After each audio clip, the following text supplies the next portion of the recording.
Hi there, Deborah Moorhead here, and welcome to your Juicy Relationship Tips. The question that I am answering today is, how do I learn to stop making the same mistakes I keep making and to learn how to love myself? I think that's such a great question because we all kind of beat ourselves up because we're like, I'm in the same situation, or I keep making the same mistake, and then we beat ourselves up and we let it affect really how we feel about ourselves. So it's such a great question. I want to give you some tips. I'm going to give you 2 tips that you can actually start working on your own today. But before I give you the tips, what I want to say is that there is one thing, really, that you need to do that will really answer or resolve both of these issues of how do I stop making these mistakes, the same mistakes, and how do I love myself. And that one thing, you may or may not want to hear that, but that one thing is to really understand yourself at a deep level so that you know the core of yourself. You understand why I keep picking this same type of partner, why I keep acting and reacting in the same ways. When you have the answer to that within yourself, then that helps you to make choices so you don't keep making the same mistake, and it helps you to really love yourself. I know from my own personal experience and from the experience of all of the different amazing people I have had the pleasure and the gift to get to work alongside, that when together we have been able to really help them to understand and answer those questions of the why, and they know themselves, what consistently is created out of that is a sense of self-compassion, a sense of grace for themselves, and really a deep sense of love for themselves. I'm going to tell you, this is something that is not necessarily easy to do on your own, because it's also coming alongside someone else who is loving and caring that helps you to get to that place, and that you actually experience that love within the context, or that care within the context of that relationship too. There's a saying, I don't know who said it, but there's a saying that says, it's hard to read the label when you're inside the jar. And that's where I really encourage you to go find a coach, a therapist, someone to come alongside you. I did that for myself. I get to do that for people. But find someone to come alongside you in this process. And I also want to give you a few ideas of how you can get started on that for yourself. I do want to give you a couple practical ways that you can start on your journey of learning about and understanding yourself at a deeper level. The first thing I want you to do is to think about and identify 1 or 2 safe, really safe friend or family member that you can go to and have a conversation. And what you're going to do is you're going to actually have 2 different parts to the conversation. First of all, make sure that you're in a space where you can go to them in a really curious place, so that you really want to hear the honest truth, because you're really wanting to learn about yourself, so that you're not in a defensive place. That's why pick a really safe person or 2 safe people to do this with. In the first conversation, or the first part of the conversation, what I want you to do is ask them questions about you. Ask them questions like, how do you experience me? What kind of friend am I to you? ask for the qualities, the characteristics, how they experience you.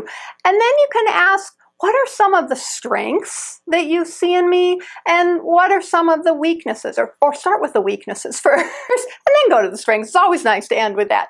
But just have a really honest conversation and say, I'm really on my journey to learn about myself so that I can start having the life that I want and the relationships that I want, and I really need your honest input on this. That's the first part of the conversation, is to just ask them questions about you. The second part of the conversation is you're going to get into what they've experienced of you in the partners that you have picked, because hopefully these are people, they've been your friends or family, so they've been around you with your guy or gal, the partner that you have picked. And you want to ask them, if you were to describe the guy or the gal, the type of person that I pick, how would you describe them? What words would you use? What qualities, what characteristics? How would you describe them? And what you want to do is listen, and I'll talk more about this in a minute, but listen to any things that you're hearing, you know, well, Joe, da-da-da-da-da-da, and then, of course, there was Fred, and da-da-da-da-da-da. You know, listen for those patterns in there, because that's what you're trying to learn. Then the second question you want to ask is, when you've seen me with them or around them, who do I become? How am I when I'm in a relationship? And really ask for honest answers so that you can find out, who is it that how am I when I'm in a relationship? Because sometimes that's a place where we shift or we change, and who they know us to be is not who we are when we're in a relationship. So ask those questions. That's the first area that you can start moving towards to get a deeper understanding of yourself, is by finding one or two safe family or friends and ask all those questions. And I'd suggest you take notes so that you have space to be able to go back and really think about what it is that you're learning about. So now that you have spent time with a safe family or friend or a couple of them, gathered all this information, the next step to dig a little bit deeper of understanding of yourself so that you're not going to go make the same mistakes in relationships is to actually go home, be wherever you're at, have your own paper and pencil. And I want you to start an honest look at the last 2 to 3 relationships that you have been in. And now you're going to ask the questions and you're going to write. And you can almost have columns so that you'll be able to compare, because that's what I want you to do at the end. And ask, so what were the qualities? Why was I attracted to him or her? And write those down. What were the qualities and characteristics? What did I like about them? And write that. What did I dislike about them? And write that down. Just kind of go through all those different steps. Who was I? How was I when I was with them? Get all those down.